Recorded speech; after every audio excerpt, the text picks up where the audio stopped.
hormati Ibu Ketua PDA dan pengurusnya PDA Gresik, dan yang saya banggakan seluruh peserta pelatihan dakwah digital pimpinan daerah Asia Majelis Tabligh dan Ketarjian Kabupaten Gresik yang luar biasa.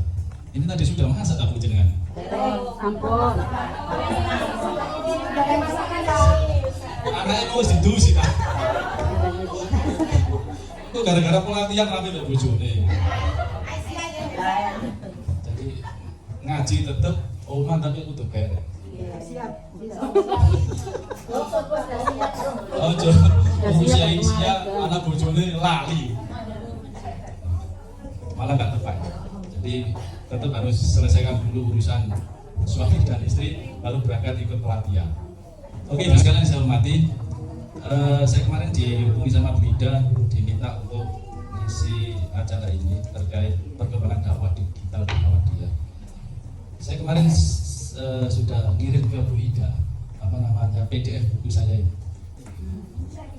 Itu beli di mana, Bu? Oh iya. Kemarin PDF itu sudah saya kasihkan siapa yang mau.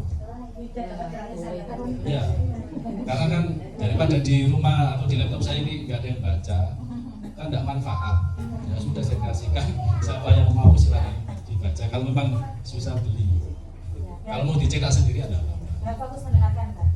Nanti setelah selesai nanti minta Bu Ida suruh ngirim filenya. Buku itu hasil riset saya didanai oleh Mas Dikti Bangkir Muhammadiyah. Pada saat Muhammadiyah mulai bangkit dengan digital, cuma kan belum ada yang riset pada saat itu. Bagaimana perkembangannya, bagaimana hambatan, polanya dan sebagainya. Akhirnya saya ajukan proposal riset dan didanai, kemudian saya tulis bukunya itu. Pada hasilnya sebenarnya Muhammadiyah juga tidak kalah respon, tapi juga respon. Cuma responnya masih kalah dengan NU. Ya, kalah dengan teman-teman NU yang selama ini kita anggap tradisional. Kita menganggap modern, berkemajuan, tapi di lapangan kalah salahkan. Jadi salah satu pengukur dakwah digital atau portal-portal media online itu posisinya seperti apa itu ada namanya kayak lembaga yang survei. Nah kita yang paling tinggi di antara media dakwah yang dimiliki oleh Muhammadiyah itu peringkat yang paling tinggi itu Syura Muhammadiyah, tapi itu di bawah angka berapa? 1 juta peringkatnya. Apalagi PBM udah 2 juta. Klikmu Muhammadiyah Gresik apalagi. Nah, kalau dia itu kan namanya NU Online. NU Online itu peringkatnya sekitar 200-an seluruh Indonesia, yang di Indonesia. Yang tertinggi itu Kompas.org. Kompas, Detik, yang punya mudah-mudahan besar itu yang hanya nomor 1 yang sering diakses oleh masyarakat, mulai akses masalah politik, budaya, bahkan sampai masalah keagamaan itu tanyanya ke Detik, bukan ke Syura Muhammadiyah. Jadi kan coba buka itu. Jadi kan mau tanya apa saja. Nanti yang muncul kalau nggak Detik, Kompas, nanti terus apa lagi, Kumparan, jalan terus Syura Muhammadiyah. Itu nggak muncul. Ya, jadi di satu sisi sudah respon, tapi belum maksimal. Dan itu hasil riset saya. Jadi saya petakan itu portal-portal online yang ada di Muhammadiyah. Coba sebentar.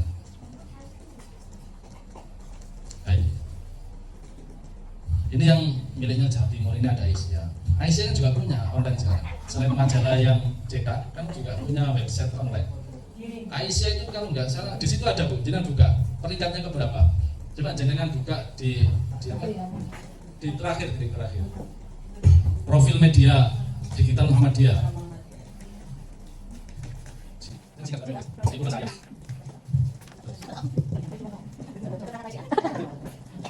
Saya riset 24 media portal online milik Muhammadiyah. Ini Aisyah. 2.322 peringkatnya. Suara Aisyah. Ini nilainya PP. Suara Muhammadiyah itu 235,371. Ranking globalnya ranking globalnya 5.000, Indonesianya 2.035. Itu suara Muhammadiyah. Yang lainnya itu di atas 1 juta. Aisyah 2 juta. Saya kira 2 juta itu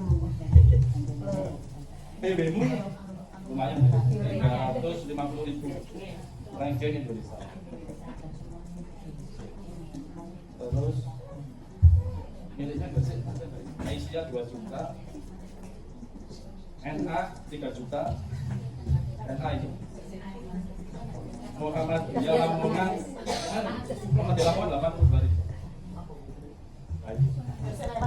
Belum ada. Makanya saya berharap setelah latihan ini nanti PDA bersih buat portal sendiri. Apa?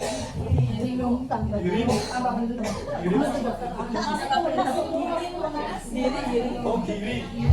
Kira-kira siapa? Ya, nanti dilihat aja. Namanya Arfan terakhir itu namanya Alexa. Alexa itu untuk merangking seluruh portal-portal yang ada di dunia maupun di Indonesia. Jadi ada ranking Google, ada ranking Indonesia. Kalau Indonesia yang paling bagus untuk portal Islam ya, itu NU Online. Yang untuk Islam ya, tapi untuk yang keseluruhan di Indonesia aja detik.com yang nomor 1. Nah, yang portal Islam yang paling bagus itu malah dikuasai oleh teman-teman salah. Teman-teman salah itu kayak misalnya portal islamic.co itu punya Salafi, terus Sunnah ULG ya, terus Muhammadiyah paling tinggi ya tadi sekitar 500-an. Ibu Aisyah pasti sudah tahu salah satu posisi Muhammadiyah di Indonesia itu kan sebagai organisasi dakwah amar ma'ruf nahi munkar serta dakwah organisasi Islam. Jadi Muhammadiyah ada 3. 1 organisasi Islam, 2 organisasi dakwah, dan yang ketiga sebagai organisasi sosial.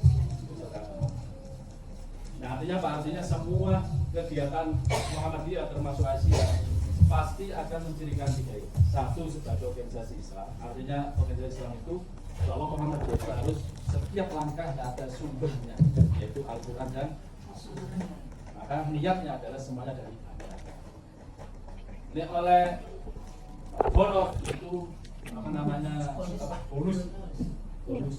Tapi kalau diniatinya di honor pas. Jadi apa hidup-hiduplah Muhammadiyah, jangan cari hidup di Muhammadiyah itu bukan terus kemudian orang yang bekerja di Muhammadiyah itu tidak dibayar, tambah dolim. Jadi maksudnya itu adalah jangan memanfaatkan Muhammadiyah untuk kepentingan pribadimu, baik kepentingan politik, ekonomi maupun kekuasaan. Kalau panjenengan ngajar di TK Aba, ya harus dibayar. Di mana letak menghidupi Muhammadiyah? Ibu-ibu yang guru TK Aba, ya ngajari arek-arek iku ben pinter, itu bagian menghidupi Muhammadiyah. Tapi nek jenengan jadi ketua Aisyah, gak tik rapat, gak tik ngomong koncone, budal oleh bupati dhewean. Tapi nek bareng-bareng bagian strategi dakwah.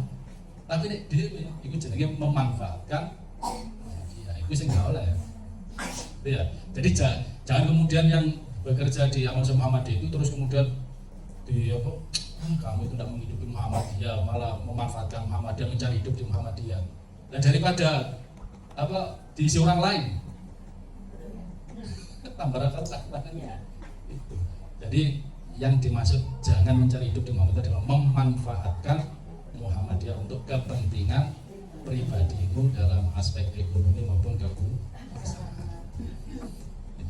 Nah ini tidak usah saya jelaskan terlalu dalam kan, intinya kan sudah tahu semua ya.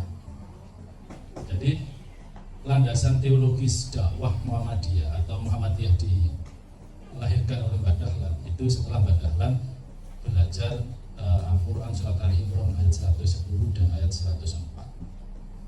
kuntum khairu ummah ukhrijat linnas ta'muruna bil ma'ruf wa tanhauna 'anil munkar wa tu'minuna billah. Hendaklah di antara kamu hendaklah sebagian umat kalian semua mengeluarkan, ukhrijat itu mengeluarkan atau melahirkan bagi manusia untuk kebaikan dan mencegah kemungkaran dan beriman kepada Allah. Intinya harus kamu itu umat terbaik yang punya tugas mengajak manusia kepada jalan kebaikan dan mencegah kemungkaran dan mengajak beriman kepada Allah. Yang ayat selanjutnya, wal takum minkum, dan hendaklah di antara kamu itu umat Aisyah. Yad'una, mengajak mereka ilal khair, kepada kebaikan, wa ya'muruna, dan menyuruh bil ma'ruf, dengan kebaikan, wa yanhauna 'anil munkar, dan mencegah dari kejahatan, wa ulaika humul muflihun, dan mereka itu orang-orang yang beruntung. Jadi panjenengan ini Bu, aktivis Aisyah itu masuk makom wa ulaika humul muflihun, orang-orang beruntung. Kenapa? Karena panjenengan setiap saat, setiap waktu itu mikir Aisyah membuat kegiatan yang baik. Contoh kayak pelatihan dakwah digital. Itu bagian dari amar ma'ruf. Jadi panjenengan sudah masuk umur muflihun. Nah, konsep dakwah, intinya dakwah itu mengajak kepada kebaikan dan mencegah kepada kemungkaran. Kebaikan itu bisa untuk diri kita sendiri, juga bisa untuk keluarga dan juga masyarakat. Begitu juga mencegah kemungkaran itu juga untuk diri kita, keluarga kita, dan masyarakat. Aisyah itu fungsinya 3. Untuk berdakwah untuk dirinya, aktivisnya harus baik. Yang kedua, keluarga aktivis itu juga harus baik. Dan yang ketiga adalah berfungsi untuk masyarakat. Maka kalau kemudian aktivis Aisyah itu pribadinya jelek, senengane gosip, mari rapat gak mulai-mulai gosip, wah ini berarti gak masuk. Kalau anggota yang habis beli mobil dirasani, mari ikutan ini tuyul, cepet sugih mana. Kita kan begitu pikiran kita. Nek orang tonggoe sugih, dodolane lancar, mesti pikirannya tuyul. Enggak, nanti udah baik siap. Yang kedua, keluarganya harus bagus. Kalau kemudian keluarga yang aktivis Aisyah ini tambah amburadul gara-gara ikut Aisyah, wes gak usah main Aisyah. Ya, tata dulu keluarganya. Ku anfusakum wa ahlikum. Jagalah dirimu dulu, keluargamu, baru Aisyah, gitu loh. Ojo dibalik, Aisyah ya apik, keluarga yang amburadul. Kita dulu bagus, keluarga kita sakinah, baru Aisyah. Sama-sama jalan. Nah, gitu. Tapi harus ada prioritas. Mana yang harus diperbaiki itu? Kita sebagai aktivis Aisyah berarti harus memberi usul. Lalu kemudian keluarga kita. Dan kemudian aktivis Aisyah sampai bojone mentang-mentang. Diminta tolong mentang-mentang. Saya Pak, aku rapat Aisyah. Tahu dari bojone, gak usah main Aisyah daripada tambah ruwet. Jadi harus ada. Nah, makanya dakwah Aisyah itu pertama adalah kebaikan untuk dirinya, keluarganya, dan Aisyah. Nah, ini konten dakwah digitalnya itu nanti itu Bu. Konten dakwah digital Aisyah itu mau sih? Mau mengisi apa? Mau berdakwah apa?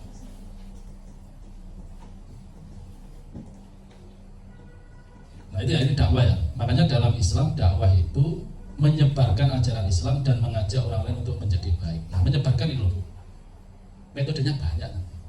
Nah salah satu metodenya adalah melalui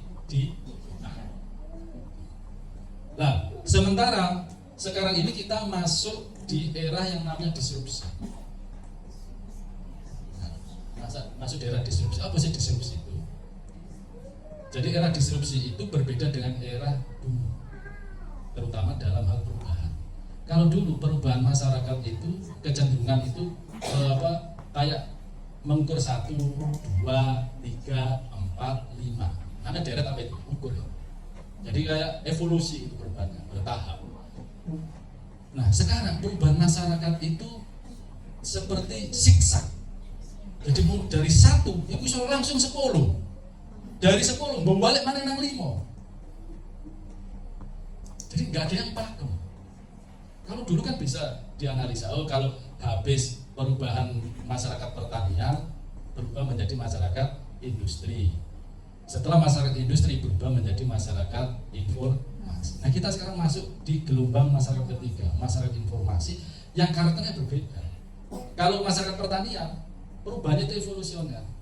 Sampai ada yang nang sawah ngopi se, mulai nang sawah ngopi se, kan lho, mari sholat subuh bisa ngatur ngopi mana kan gitu.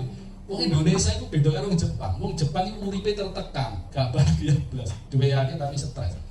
Wong Gresik duwe saidik tapi bahagia. Ngopi terus, ya kan? Ate budal mulang, mampir warkop. Nah, aku istirahat, warkop maneh. Ate mulai warkop maneh. Mari isak. Karena makanya jeneng gak usah punya cita-cita hidup di Jepang. Karena apa mana Ukraina perang toh. Indonesia lu Gresik wae. Oh enak. Ya kan? Enak lu Gresik ya. Lah aku mikir pindah nang Arab panas. Pindah nang Jepang yo stres. Lu Gresik. Jenengan mari masak karo bojone. Pak kita Malaysia monggo. Lu Jepang, enggak usah kerja ae. Golek duit. Kan enggak. Wayahe golek duit ya golek duit. Wayahe ngopi, wayahe nyangkruk. Rasa-rasa ndak tombo ya. Berlanjut. Lu Jepang gak ono, Bu. Budaya nyangkruk gak ono. Mane nduk Jepang warkop gak payu. Payu nek nduk Gresik karo Lamongan. Dan orang Indonesia itu memang nggak pengen kaya amat, responnya cukup gemangan, cukup bayar sekolah, cukup gawe umroh wis itu gak terus numpuk kekayaan sing sompok gitu. Itu beda dengan Cina. Nah yang merusak tatanan ekonomi Indonesia itu bukan pribumi, bukan orang Jawa, Borong, Madura, atau Batak. Enggak, Cina. Kenapa? Tamak dan serakah. Jenengan yang kemarin kasus hakim yang ngumpul duit sampai 1 triliun itu dikumpul otok gak digawe apa-apa. Kenapa? Karena ada ketakutan bahwa nek keimangan duit haram nang keluarga wedi. Makanya ditumpuk tok gak digawe apa-apa. Ya kan? Nek wong Cina wis gak ono, gak ada paradigma itu. Ya, dan pokoknya dia mengumpulkan duit untuk apa? Untuk keluarga dan sebagainya. Nek wong Jawa wedi. Akhirnya ditumpuk tok sampai 1 triliun. Lha iku ngate dhewe opo ya? Sing mesti akhirnya ketahuan. Rata-rata kalau orang Jawa, orang Indonesia ya hanya ditumpuk begitu. Referensi. Ini orang Cina, entek kan? Nah makanya yang merusak itu. Nah, perubahan era disrupsi, era informasi ini itu polanya siksa. Bisa langsung menghancurkan, bisa langsung membalik secara drastis, langsung berubah secara total. Karena disrupsi itu sama dengan bahasanya itu menghancurkan. Disruption itu kan menghancurkan, merusak total. Makanya dalam bahasa Indonesia disebut terlepas dari asalnya, berarti langsung hilang. Nah, era ini kemudian mempengaruhi seluruh aspek kehidupan di masyarakat. Nah, ini cirinya. Cirinya itu ada 4. Perubahan yang sulit ditebak dan cepat. Itu era disrupsi. Jadi sekarang itu Bu, semua perubahan sosial, keagamaan, politik, budaya, ekonomi itu perubahannya itu sulit ditebak dan sangat cepat. Tiba-tiba itu satu pekerjaan itu hilang di Indonesia. Contoh apa? Yang sudah mulai hilang, pekerjaan yang sudah mulai hilang. Pakai tol. Jadi kalau sekarang naik tol kan sudah nggak ada yang jaga. Dulu kan mana full, kan gitu ya. Sekarang kalau sekarang pun tempel-tempel lo dewe, entek tunggu dewe. Ya, sudah hilang. Penjaga tol hilang. Banyak. Yang masih ada penjaga toilet. Ada pompong itu. Padahal sama Menteri SDM itu sudah dilarang. Itu sama dengan jukir itu, dilarang mau dirope ya. Karena terkait dengan kebutuhan itu. Yang kedua ambigu multi tafsir. Jadi gak jelas kabeh. Ambigu gak jelas. Semuanya bisa ditafsir sesuai dengan karepe dhewe. Itu ambigu. Yang ketiga ketidakpastian. Jadi kita sekarang itu semua nggak serba nggak pasti. Jadi PNS pun nggak pasti juga. Yang apa P3K juga nggak pasti itu. Antara diangkat jadi PNS atau tetap jadi honorer. Di kontrak gitu. Semuanya kan sekarang di perusahaan kan semuanya kontrak. Kontrak itu berarti ketidakpastian. Kalau dulu kita 2 tahun bekerja di sebuah perusahaan, regulasinya langsung diangkat jadi karyawan tetap. Sekarang kontrak semua, termasuk kawin kontrak. Ojo lah. Lalu yang keempat adalah kompleksitas itu berarti semua terkait. Jadi makanya pergerakan ICA itu sekarang nggak bisa kemudian hanya merasa bergerak secara sendiri ya, tapi harus berkolaborasi. Kenapa? Karena sekarang ini persoalan sudah sangat kompleks. Nah, jadi kan mau apa istilahnya ngurusi TK apa saja, ya, amal usaha TK apa itu jenengan hanya sendirian, nggak bisa sekarang. Harus kolaborasi dengan ini, dengan itu, termasuk ICA. Kalau ICA ini nggak mau kolaborasi juga susah berkembang. Harus kolaborasi. Kenapa? Karena kompleks. Nah ini contohnya. Kalau dahulu, jadi gini, perubahannya itu kemudian menyasar ke semua aspek, mulai sosial, politik, budaya, termasuk agama. Jadi era disrupsi itu sekarang di aspek agama juga sangat berubah. Kalau dulu pengajian itu jamaah yang mendatangi kiainya. Sekarang kiainya mendatangi jamaah melalui YouTube. Pak jenengan nggak perlu tanya Pak Yai, tetapi dari sini siapa? Pak Maksud. Toha ya.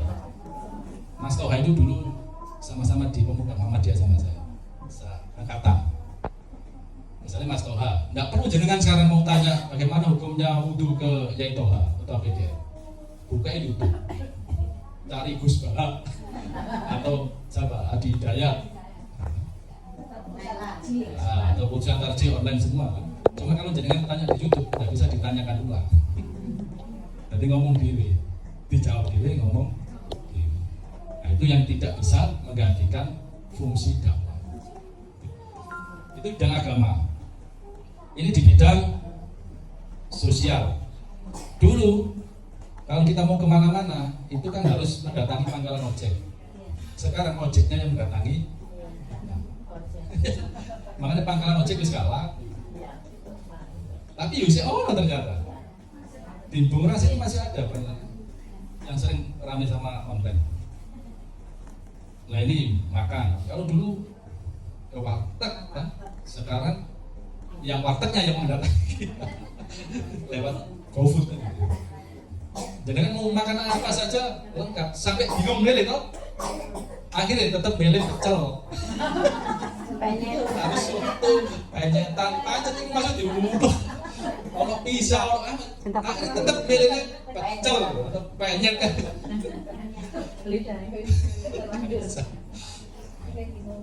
Nah, saya kasih data.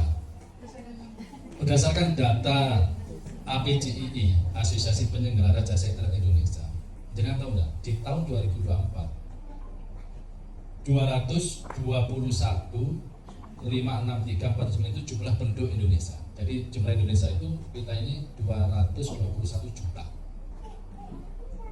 Dari total populasi 278 juta. Jadi tahun 2024 yang menggunakan internet di Indonesia itu 79,5%. Dari total 27 juta yang menggunakan itu 221 juta orang. Jadi ada peningkatan dari 2023 sampai itu 1,4%. Ada 100 menit. Coba jenengan yang menggunakan HP itu kan tidak hanya anak sekolah, mbah-mbah sing dodolan apa jenenge jamu itu loh, kayak domi loh, nonton opo cek. Tuh, nonton TikTok mana TikTok. Iya kan, kalau lewat di pinggir jalan itu ada mbah-mbah wis kempong, ada wudhu, dodolan. Iku saya bawa HP kayak domi loh, ini duduk bosan itu. Nah, nanti ada datanya sesuai usia. Yang paling banyak di usia apa? Jadi dari 270 juta penduduk Indonesia yang menggunakan internet itu 221 juta. Berarti hampir 79,5% seluruh penduduk Indonesia ini tidak lepas dari pihak internet. Makanya Cina semakin kaya, kenapa? Karena bayangkan 270 juta semuanya beli HP, harganya minimal 1 juta. Kalian Bu, 278 juta kali 1 juta, berapa triliun? Nah, pinter Cino, maksimal HP ku 1 tahun aja pasti rusak. Nek gak rusak, rugi. Nek rusak kan tumpuk mana? Iya, Aisyah gawe pabrik HP.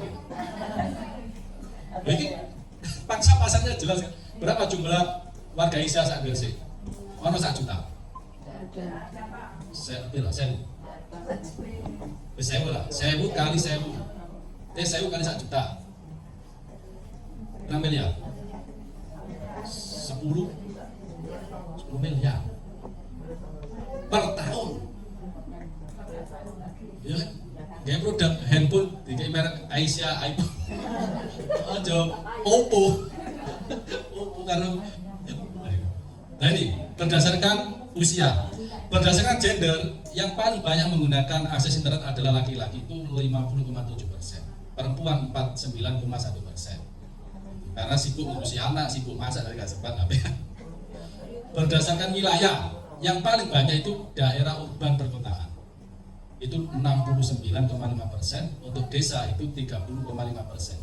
Nah, mungkin karena akses internetnya belum sampai masuk ke daerah-daerah. Kalau kota, saya kira sudah sangat masif ya. Berdasarkan umur, Gen Z kelahiran 197 sampai 2012 sebanyak 34,40%. Milenial kelahiran 8196. Nah, saya ini masuk milenial. Kalau Gen Z berarti anak-anak jenengan. Itu 30%. Terus Gen X kelahiran 65-80-an sebanyak 18%. Post Gen Z kelahiran kurang dari 2023 sebanyak 9,7%. Bisa bayi-bayi loh. Itu 9% berarti kan soalnya jenengan kayak masalah yang nangis sampai ke HP. Loh ini data ya lagi. Tinggal masak daripada ruwet nangis mesti nonton YouTube. Nah, ini umur lahir 2023 berarti kan lagi ini sudah setahun sudah megang HP. Nah, pre-bomber itu kelahiran 45 sampai itu umur berarti sing wis mbah umur 70 80. Sing mau tak ceritani mau lho. Dodolan apa dodol jamu gendong. Nah, itu saya umur 44. Nah, berarti yang paling banyak adalah di usia Gen Z kelahiran 97 2000. Itu berarti anaknya jenengan. Jenengan itu masuk di mana? Gen X ya. 80 sampai 65, 18%. Gitu ya. Ya. Dorong apa-apa, Pak? Wis ya. Dampak positif ya. Akses pendidikan global lebih terjangkau, kemudian akses, peningkatan efisiensi, kemajuan dalam komunikasi. Nah, ini dampak positifnya. Jadi tingkat SD aja sudah mampu membuat aplikasi-aplikasi yang itu berguna untuk inovasi baik di aspek pendidikan, sosial, ekonomi dan sebagainya. Tapi ada dampak negatifnya, karena dengan masifnya teknologi maka terjadi pengangguran. Terus privasi keamanan rentan dibaca, ketergantungan kecanduan yang luar biasa. Ini dampaknya. Kasus judi online hebohkan masyarakat berujung pembunuhan hingga bunuh diri, terus kecanduan film porno. Terus 600 cerai gara-gara nonton WA bujune ketahuan selingkuh ya ini. Nah, sekarang bagaimana posisi Muhammadiyah menghadapi era disrupsi ini dalam konteks apa yang harus dilakukan dan pula apa yang harus diambil supaya tidak ketinggalan dan tidak lupa. Maka pilihannya adalah memanfaatkan akses digital dalam kerja-kerja dakwah. Itu yang kemudian disebut dakwah digital. Dakwah digital Muhammadiyah itu kegiatan menyebarkan pesan-pesan keagamaan Muhammadiyah melalui teknologi dan platform digital. Dakwah digital merupakan era baru. Bisa menggunakan media massa seperti Facebook, Instagram, YouTube dan lain sebagainya untuk menjangkau masa lebih luas. Artinya gini, dakwah digital itu adalah media alat. Filosofinya, substansinya tetap pada apa? Nilai dakwahnya, apa sih yang mau jenengan sampaikan ke masyarakat, itu dulu yang paling utama. Nah, baru kemudian kalau sudah jelas isinya mau disampaikan lewat apa. Kalau dulu lewat ceramah secara konvensional langsung, nah sekarang medianya bergeser, bisa lewat Facebook, YouTube, Twitter, TikTok, Instagram, WA, dan sebagainya. Jadi itu hanya media. Maka sebenarnya sebelum pelatihan dakwah digital itu harus ada pelatihan dulu. Apa? Pelatihan literasi menulis jurnalistik. Aku tanya, mau sampean upload apa nih kalau opo-opo? Media kan alat kan sudah lengkap semua, ada semua kan plafonnya. Lah nek gak ono ide, gak ono produknya, apa sih nanti diupload? Dakwah apa yang mau sampean jenengan sampaikan kalau nggak ada produknya, nggak ada idenya, nggak ada tulisannya, nggak ada beritanya. Makanya saya tadi ngomong sama Bidal, output dari acara ini seluruh peserta harus buat berita untuk nanti diupload di portalnya Aisyah.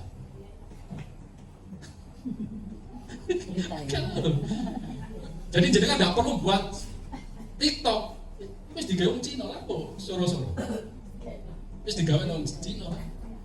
Instagram kayak Amerika, kalau Facebook kayak Amerika kan. Jadi jenengan nggak usah kayak pelatihan membuat Facebook. Ngapain? Butuh biaya besar, ya kan? Plafonnya sudah ada, tinggal diisi apa? Makanya di Muhammadiyah itu kenapa kemudian dakwah ini perlu ada pembaharuan, yaitu dakwah digital itu adalah dasarnya. Saat Muktamar 27 Muhammad di Makassar itu Muhammadiyah mencanangkan gerakan dakwah abad kedua. Nah, abad kedua itu isinya adalah Muhammadiyah, gerakan dakwahnya itu ada 3. 1, internasionalisasi Muhammadiyah di aras global. Makanya kemudian Muhammadiyah masih memberikan PJ di beberapa negara. Yang kedua, pengembangan keilmuan Muhammadiyah. Artinya Pak Muhammadiyah kemudian masih mengembangkan riset-riset di perguruan tinggi dan mendirikan perguruan tinggi di luar negeri, termasuk di Malaysia. Dan yang ketiga adalah digitalisasi dakwah Muhammadiyah. Jadi ada landasannya kenapa kita buat pelatihan ini, karena salah satu bagian dari pergerakan dakwah Muhammadiyah abad kedua. Kalau abad ke-1 ya mulai zaman Pak Dahlan sampai kemarin mendirikan sekolahan, rumah sakit, panti asuhan itu abad ke-1. Makanya kalau saya beri usul ke media Gresik, jenengan sudah tidak usah mendirikan lagi sekolahan, rumah sakit, panti, sudah terlalu banyak. Kalau saya beri usul, dirikan balai latihan kerja, BLK, yang apa? Memperdayakan anak-anak yang tidak bisa kuliah, nganggur, tapi dia butuh pekerjaan, butuh skill, itu yang digarap. Nah, untuk menggarap maka harus ada balai latihan kerja Aisyah. Katanya Bidan tadi jenengan punya wakaf rumah, beberapa rumah di Gresik, daripada tidak digunakan, buat itu aja. Buat proposal, ajukan ke BMK, dapat dana 1 miliar lagi. Itu belum ada di Muhammadiyah. Jadi tidak usah buat panti asuhan lagi. Apalagi kalau panti asuhannya itu konsepnya konvensional, hanya ngasih makan, terus kemudian apa? Diajari ngaji toh, setelah itu sekiranya tidak ada. Nah, dari panti asuhan itu kemudian dimasukkan BLK, ilmu agamanya dapat, skillnya digarap di BLK, sehingga dia keluar dari panti asuhan siap jangan lagi jadi beban masyarakat lagi karena ketidakmampuan. Usul itu. Nah, bagaimana kemudian kita strategi mengembangkan dakwah dengan Muhammadiyah itu? 1, kita bisa membangun personal branding sebagai karya. Maka kalau membuat pelatihan Mubalik Aisyah itu kasih materi ilmu personal branding. Bagaimana sih menjadi seorang mubalik? Cara ngomong, cara sikap, cara pakaian, cara itu harus ada. Ada personal branding secara pribadi, tapi juga ada personal branding secara gerakan. Artinya gini, Aisyah itu kalau mau ke platform misalnya mau ke YouTube ya, itu apa sih yang membedakan dengan misalnya Neng Umi tadi? Pengikut Neng Umi ya. Misalnya itu apa sih bedanya misalnya Mubalik Aisyah dengan Neng Umi? Mau menawarkan apa? Itu personal branding. Ini kan untuk foto nih, aslinya yoga. Sekarang itu cantik tidak itu tergantung HP. kameranya bagus, jadi kalau kameranya murah tetap elek.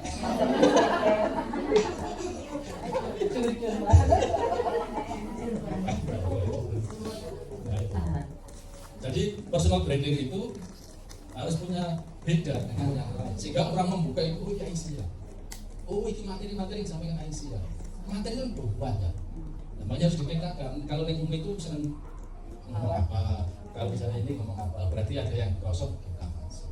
Makanya harus ada pemetaan dan riset. Memanfaatkan media sosial yang tepat, membuat konten yang menarik, menjaga interaksi dan keterlibatan pendengar, meningkatkan kualitas konten dakwah, meningkatkan keterampilan berbicara di depan kamera, mengukur efektivitas dakwah. Nah ini butuh pelatihan khusus lagi kalau memang ingin masuk ke dunia dakwah digital. Jadi tidak cukup banyak, ini kan hanya antara dulu ya. Nah, nanti silakan ditindaklanjuti. Kalau memang mau masuk ke sana, dicari itu talenta-talenta Aisyah atau NA yang punya kemampuan ini, dilatih betul, di-endorse betul, difasilitasi, kemudian jadi. Tidak kemudian semuanya harus masuk ke sana. Apalagi yang ya carilah yang wajahnya menarik kan gitu. Nggak tahu menarik siapa. Yang tidak tua. Yang tidak tua dan tidak terlalu kecil. Nah ini profil dakwah digital Muhammadiyah. Artinya Muhammadiyah itu, saya katakan sudah sangat merespon. Salah satunya Muhammadiyah mendirikan Universitas Siber Muhammadiyah. Ini yang pertama di Indonesia. Sekarang dicontoh oleh Kemenak. Kemenak sekarang punya. Nah Muhammadiyah duluan. Universitas Siber Muhammadiyah. Terus Muhammadiyah juga mendorong di seluruh aktivis dan jaringan Muhammadiyah mendirikan portal online di seluruh wilayah. Nah, termasuk Aisyah yang sekarang ini mau itu bagian dari pengembangan dakwah di Muhammadiyah. Dan yang ketiga adalah opini pemikiran Muhammadiyah itu yang ditulis oleh orang-orang Muhammadiyah, pemikir Muhammadiyah itu menghiasi jagat online. Sehingga pada saat panjenengan butuh apa, itu akses opini pemikiran itu bisa masuk. Tapi tetap bisa kalah karo Gus Pak. Kalau Gus itu. Nah ini profilnya. Nah ini saya mencoba ikut bagian dari yang ketiga tadi, menghiasi jagat online. Nah, saya aktif nulis di beberapa media online, misalnya di BWMU, terus di UTM ini miliknya tentang Jogja. Nah ini ideologi Muhammad dakwah digital Muhammadiyah. Ini yang saya kira perlu menjadi nanti landasannya. Kalau masalah media nanti terserah pilih yang sesuai. Yang perlu saya sampaikan adalah apa sih ideologi dakwah digital Muhammadiyah. Artinya ini fondasi dan arahnya mau kemana. Ini yang penting. Yang saya sampaikan tadi loh, mau kemana? Karena platformnya sudah ada. Jadi tidak usah perlu buat platform baru. Yang ada gunakan. Tapi mau kemana dan untuk apa? Ada dua sebenarnya ideologinya. Satu adalah menyuarakan, menyampaikan narasi moderasi Islam berkemajuan. Jadi kontennya nanti ke sana. Jadi apa yang panjenengan upload, apa yang panjenengan tulis itu dalam rangka menyebarkan ideologi moderasi Islam berkemajuan. Tidak ideologi radikal. Tidak yang mengajak bunuh diri, tidak yang mengajak membunuh, tidak yang mengajak menghina orang, memusuhi kelompok orang, merasa benar sendiri, yang lainnya salah semua. Nanti yang Aisyah masuk surga sendiri, yang lainnya masuk neraka. Apa yo enak dhewe ya. Sampai tahu. Kesepian. Nah, narasi pada itu adalah beragama secara terbuka, toleran, dewasa terhadap perbedaan, berdasarkan ilmu, berjiwa inovatif, berpikir maju, tidak takut. Itu Muhammadiyah. Makanya Muhammadiyah prinsipnya tegas, caranya luwes. Kayak orang sholat. Sholat itu wajib, caranya fleksibel. Nek kuat ngadeg kok. Nek gak kuat mana? Gak kuat mana? Tapi kan tetap wajib sholat. Corone, saya nggak orang sholat tidak takbir. Nek buntung dia.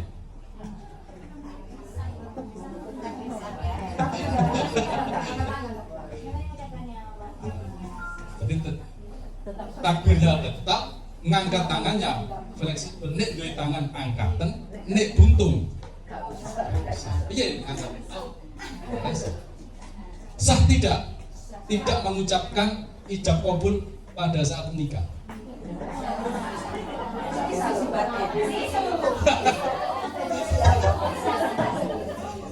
Ayo. Lek normal, obat tuh bangsa. Lek bisu, bangsa. Kalau lek bisu, orang lek bisu.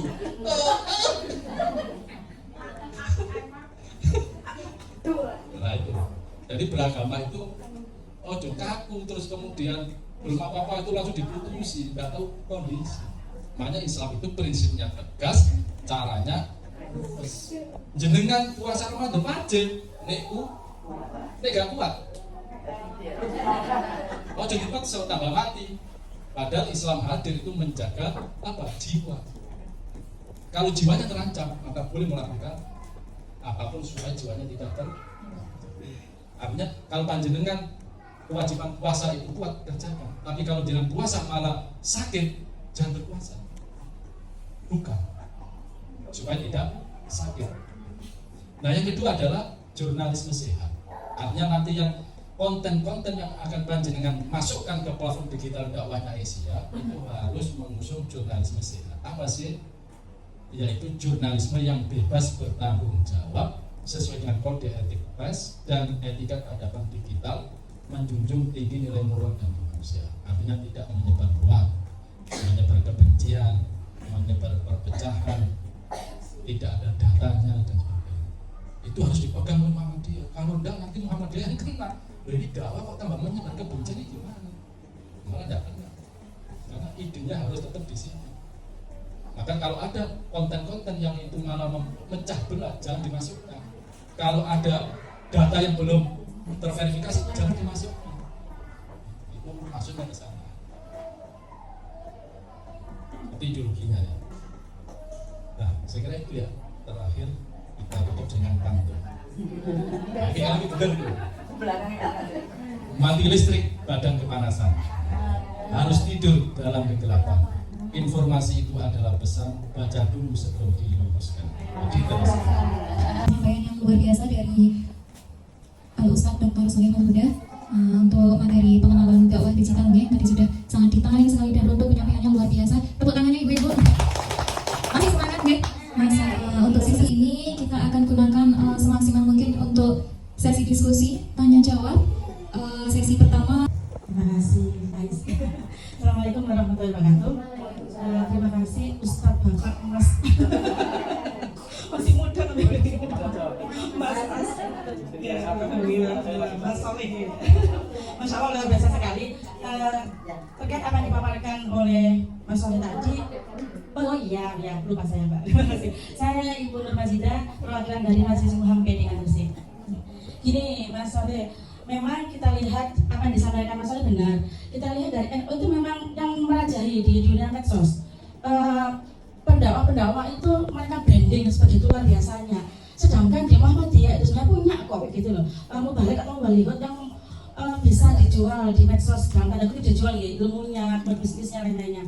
Nah mungkin ini perlu strategi itu tadi pemetaan, pemappingan siapa-siapa yang punya kemampuan di situ bisa dibantu untuk brandingkan. Mungkin ada yang punya kemampuan secara verbal penyampaian sebagai dai, tapi IT-nya itu yang tidak mampu gitu. Kalau memulai dari awal secara usia yang sudah mungkin ya kami sehari Mas gitu loh gitu. Nah, ini mohon bantuannya, ini ada tidak lanjutnya. Terima kasih. Assalamualaikum warahmatullahi wabarakatuh. Terima kasih. Assalamualaikum warahmatullahi wabarakatuh. Saya nama Eni Hermawati, utusan dari BCA Dukun. Terima kasih, materinya sangat menarik, Pak. Yang mau saya tanyakan,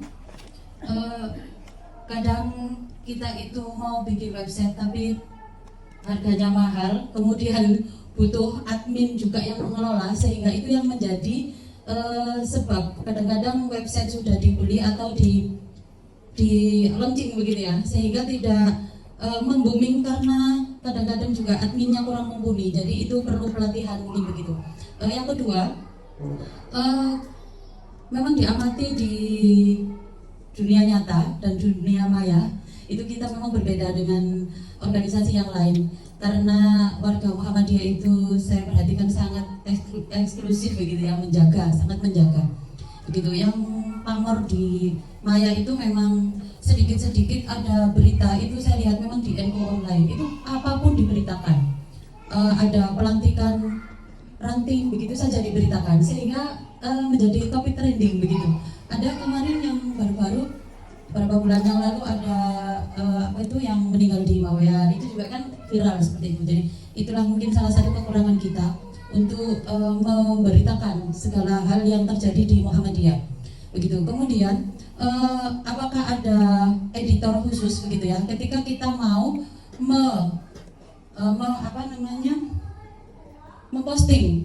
memposting kayak di TikTok ataupun di Facebook ataupun yang lainnya terkait mungkin khusus dari warga Muhammadiyah sendiri. Terima kasih. Assalamualaikum warahmatullahi wabarakatuh. Saya juga ya menulis di BWMU tapi nggak terlalu sering.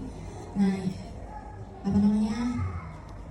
yang saya tanyakan gini katanya, terkadang itu keinginan mood untuk menulis lagi itu akan berhenti pada saat kita itu mengirim satu konten atau berita itu lama sekali sehingga beritanya itu sudah up to date lagi. Nah, kadang-kadang kalau kita membuat satu konten itu karena headline-nya itu tidak menarik sehingga saya bisa melihat audiensnya ini siapa, dan saya baca di situ viewernya kemudian yang share pun nggak terlalu banyak. Ini mungkin dari dari editor atau bagaimana itu ada merubah di headline-nya, padahal kita yang menulis ini ya sudah membuat itu ya mungkin ini baguslah itu kita buat headline semacam ini. Saya tahu ini pangsa pasarnya siapa, makanya saya buat headline-nya sebagus itu begitu.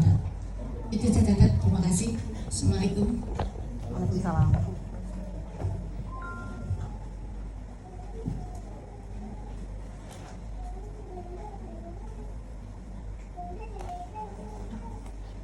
Ini judulnya apa?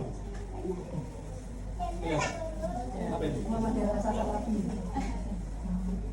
Ini yang baca 4.000 tiga kali kok. Ini 3 itu berarti 4.000. Mamane ku nek ceramah ora kok lambe gandum lho. Nyerang wong patah. Iya itu benar ya. Karena memang kalau kita yang punya itu bisa lihat bahwa media ini dibaca beberapa ribu orang. Itu kalau website kita ya. Kalau yang pegang emailnya, saya nulis ini tuh pernah didatangi teman-teman salah tidak terima. Jadi fenomena makanya kayaknya dengan tadi tadi. Jadi gini, ini kan nanti terkait dengan konten apa ya? Makanya memang sebenarnya perlu ada tidak lanjut, tidak cukup banyak di sini. Masa gini, tidak lanjutnya itu memang khusus untuk bagaimana kita ini menulis yang baik, menulis yang baik. Nah kalau ada waktu nanti tidak apa-apa, saya siap membantu jenengan gimana caranya menulis yang baik. Nanti di sini lagi tidak apa-apa. Tapi santai aja, tidak usah tegang begini. Ini terlalu tegang. Terus tegang, sumpah kakak uang. Jadi satu, memang ini Bu, jadi butuh ilmu waktu. Tidak bisa orang menulis itu langsung pintar, langsung enak. Jadi selain kemauan itu proses. Jadi menulis itu teorinya adalah menulis, bukan pelatihan menulis itu jangan gini, jangan pelatihan menulis di sini. Menulis adalah bagaimana cara menulis yang baik. Ngerti caranya apa? Nulis so. Jangan lagi teorinya lagi. Nulis yang baik itu 1, 2, 3. Maka kalau nanti buat pelatihan menulis, mulai pagi ya pertama sampai sore nulis. Mas gak usah kayak teori menulis adalah jadi dan gak perlu teori nulis so nek wis nulis dievaluasi, oh lemahnya di sini, oh kurangnya di itu langsung masuk. Nek jenengan dikai teori mana gak Jalan-jalan. harus nulis. Jadi teorinya menulis. Nah saya nulis di media online ini kan tak kumpulkan ya, itu hampir ada 500 tulisan. Ini mau saya jadikan buku.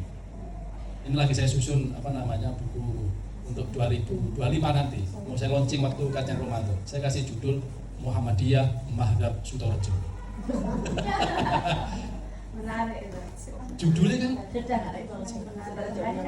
itu namanya lead. Nah, lead yang jenengan tulis dengan lead yang memang sudah ahli dalam tulisan, menurut jenengan itu wis apik lite, bagi sing bendina macam biasa wae dirubah. Itu namanya rasa. Gauk. Makanya manusia ada namanya gauk. Nah, gauk itu bisa terbangun kalau kebiasaan. Jadi misalnya kayak judul itu ya, buat judul itu kan ya gampang-gampang susah.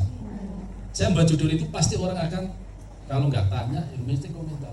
Oh, tamu madhab Sutorejo. Oh, ini kan madhab Jogja. Itu abi ya. Dia zamannya Mbak Dahlan madhab Jogja. Nah, karena saya di Sutorejo, Mulyorejo, kampus yang berapa ya? Ya saya kasih madhab Sutorejo.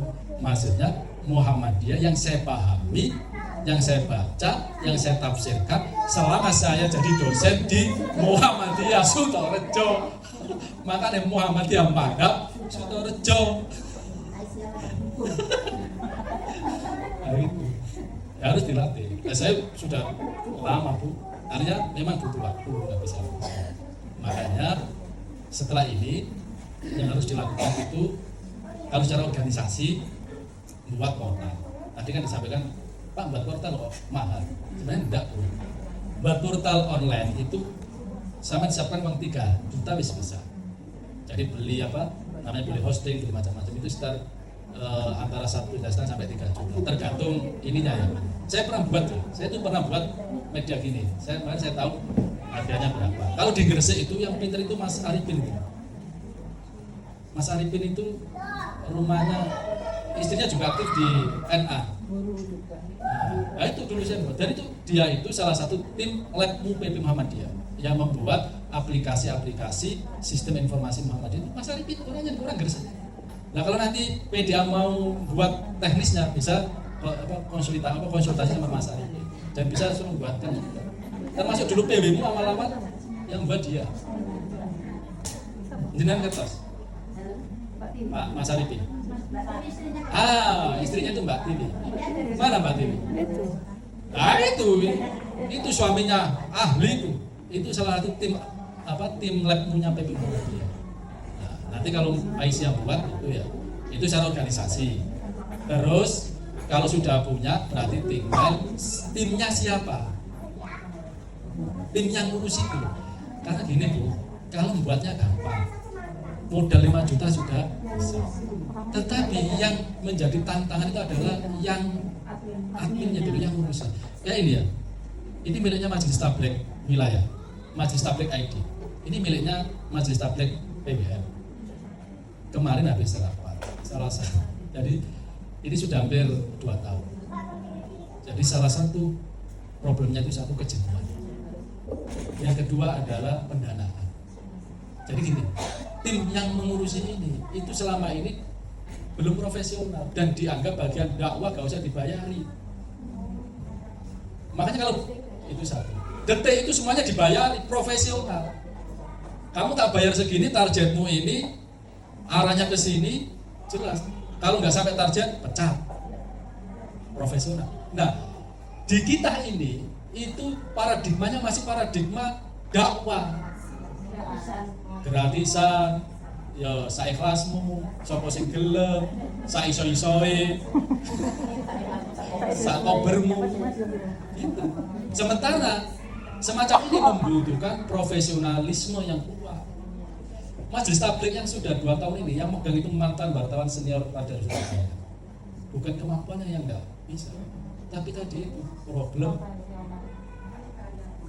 Nah ini ganti bayar sesuai kan ya pegel Bu. Loh maksudnya.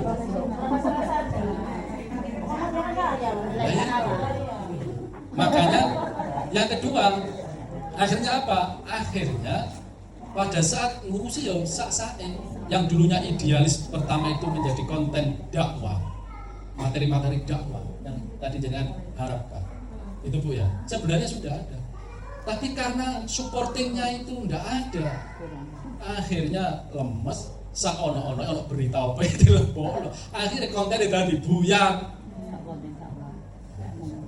Nah, detik.com itu kenapa menjadi kuat? Karena diakuisisi sama perusahaan kemudian tidak naik. Nah kalau memang nanti maaf Pak, kalau misalkan Pak sudah tahu kondisinya nih, jadi kan seperti itu, apalagi nggak mengelola bisa dimintakan dengan salah satu contoh di cabang kami di lantai itu ada imam Jumatan, imam di lantai itu ada fee-nya Pak, ada transportasinya, ada amplopnya. Masa sekelas Jawa Timur nggak ada yang kita? Maksudnya itu ya ada, tapi nggak profesional. Ya tetap ada, tapi nggak profesional itu urusan itu loh. Di Muhammadiyah Jatim ini belum ada, kita ini belum ada media portal online miliknya Muhammadiyah Jatim ini yang terdaftar di Dewan Pers. Se-Indonesia ini yang baru masuk Dewan Pers itu hanya Suara Muhammadiyah. Yang lain itu belum ada semua. Nah untuk masuk Dewan Pers itu menjadi standar sertifikasi bahwa media ini memang sudah sangat layak baik secara konten, manajemen, secara macam itu di standarisasi oleh Dewan Pers. Nah kita itu PW-nya sudah satu lama aja belum. PW-mu itu, coba di PW-mu itu, yang saya amati lebih banyak mana berita, konten berita sama konten dakwah, kebutuhan dakwah. Ya. Hanya memberitakan kegiatan Konten dakwah misalnya yang tadi disampaikan Ibu, kebutuhan tentang tafsir, kebutuhan tentang tafsir Al-Quran, tafsir hadis, kan tidak ada. Jangan tahu kenapa? Karena memang Muhammadiyah tidak pernah memproduksi di pondoknya itu belajar kitab kuning. Makanya gak ono sing jarang sing iso maca kitab tafsir gundul. Jenengan makanya gini. Dapat saya, memang kita juga harus tahu posisi ya. Saya sering mengatakan, kalau Muhammadiyah pengen buat pesantren, maka harus nyuntuk NU 100 tahun. Baru bisa buat pesantren yang hebat kayak Lirboyo, Tebu Ireng, Nurul Jadid, ya kan, tambah beras. Itu 100 tahun. Sama kalau orang NU mau mendirikan perguruan tinggi, nyuntuk Muhammadiyah 100 tahun. Makanya Muhammadiyah ini gawe pondok, bangunannya dibangun sik, digelekno kiai ini di SK. Nek gak seneng karo pengurusnya, kiai ini dipecat. Lah ono tak model pondok kiai ini dipecat. Makanya orang pondok jenenge boarding, makanya jadi direktur.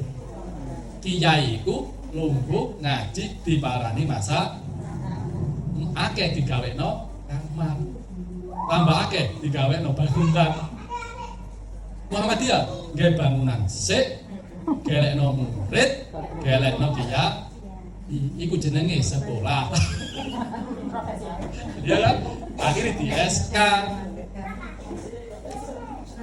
Ya. Untuk mengurangi pengalasan saat mau musik mood itu bagaimana cara moodnya ya Bu ya? menjaga mood Ini kan sudah beli buku sih Bu. Nanti setelah pulang ini dibaca. masih pengantarnya dibaca. Gak usah banyak kan sudah punya ya. Kalau jadi kayak bantal tuh. Buku banyak dibeli. Kalau nggak dimotivasi langsung ke Face to face. Ini sudah saya motivasi. Saya kasih apa? Ini mana? tanda tangan. Tanda tangan. Ya, saya langsung benar. Iya. Spesial. Baru sekali memang baru.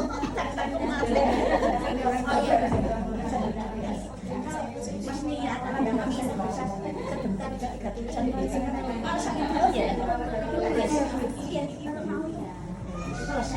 Jenengan luar biasa. Jenengan saya pintar. 65 mau 66. Yang di bawah 60 harusnya malu. 60 aja pengen moco. Luar biasa. Minimal niatnya sudah dapat pahala. Tulis tengah langsung. Jadi ya caranya apa? Gak usah video original saya sudah tahu.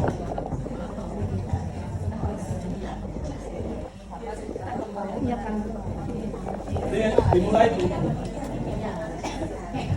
Ya saran saya setelah ini PDA Gresik buat pelatihan khusus menulis. Nah, khusus menulis gak usah jurnalis tambah gak jelas kabeh ketika nanti gawe apa ora nanti gak usah. Wis bahasa sing sederhana. Pelatihan menulis nulis.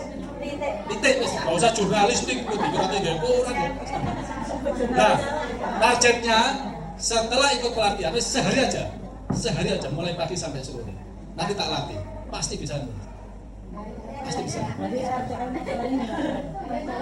Sehari aja, nggak usah nginep di sini ya. Terserah nanti kapan. Tak ajari. Sehari pulang langsung bisa nulis. Kantongnya ditulis apa Pak? Semuanya bisa nulis Pak. Lah jenengan mau pengen nulis apa lho? Nulis ya. Lek nulis utang ya nulis dhewe. Ojo diketok-ketok lho tonggoe. Nah itu ya. Maksudnya gini. Jadi sehari mulai pagi sampai hari asar lah. Tapi enggak usah teori. Tapi harus ikut saya. Langsung praktek, langsung konsultasi. Misal, tak kasih tugas tulis ya. Tulis 1 jam harus selesai. Selesai, langsung konsultasi satu-satu. Gimana tulisan saya? Kurang. Tulisan ini gimana? Langsung gini ya. Iya, langsung gitu. Kan pelatihannya menulis, bukan pelatihan berbicara. Berarti gak usah kan ngomong, nulis aja. Oh jangan takut, nulis aja. Nah, baru setelah tulisan dari semua itu, ambil aja contoh misalnya. Ayo coba dievaluasi. Tulisanmu kurang gimana? Ini nanti perbaiki lagi. Perbaikan 1 jam, perbaiki lagi. Dievaluasi lagi, perbaiki lagi 1 jam. Terakhir nanti kita masukkan di media online Muhammadiyah. Kita sebar ke mana-mana. Kalau memang Gresik belum punya. Hasil baik, Om kredit. Saya kira itu ya, pas jam 11. Alhamdulillahirrahmanirrahim. Beri tepuk tangan yang semangat Ibu untuk Ustaz Aman Salih Huda. Terima kasih sekali atas ilmu masternya. Luar biasa sekali yang tadi disampaikan bahwa kita memang sudah harus, ya betul ya Bu ya, sudah bukan di angan-angan saja, tapi outputnya kita harus bisa menulis. Nah ini untuk melawan impact-impact negatif yang datang di era disrupsi yang tadi sudah disampaikan dengan detail sekali. Baik ibu-ibu semuanya sudah capek atau masih semangat ini? Masih, nggih. Baik sebelum kita tutup, marilah kita hafalkan dengan baca hamdalah bersama-sama. Alhamdulillahirrahmanirrahim. Terima kasih atas ilmu yang luar biasa Bapak Al-Ustadz Dr. Sholihul Huda atas penyampaian tentang pengenalan dakwah digital. Tadi sudah banyak sekali disampaikan, mungkin nanti PPT-nya akan